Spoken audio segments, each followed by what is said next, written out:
చెప్పిన కొడుకుని కదయ్యా. మా అన్నయ్య చెప్పింది సరిగా వినపడలేదయ్యా. ఆయన నాకు వినపడదని ఎప్పుడు బాధపడలేదయ్యా.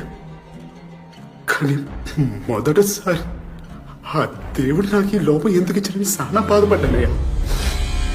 కానీ ఆ దేవుడే నాకు దారి చూపించాడయ్యా. వాళ్ళు ఎవరో ఆడుతూ పాడుతూ పాడిన పాట, మా అన్నయ్య ప్యానల్ పోతూ పోతూ చెప్పిన మాట ఒకటేనయ్యా. శ్రీమన్నారాయణ శ్రీమన్నారాయణ.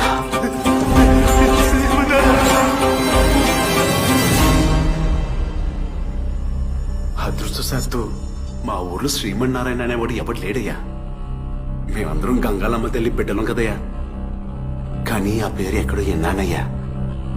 శెట్టిబాబు గారి చెవులోకి మాట వెళ్ళడం కష్టం గాని ఒక్కసారి వెళ్ళిందంటే ఆ మాట అక్కడే ఉండిపోతాయి. ఆ ఒక్కసారి ఆ మాట మీ నోటి నుంచే విన్నానయ్యా.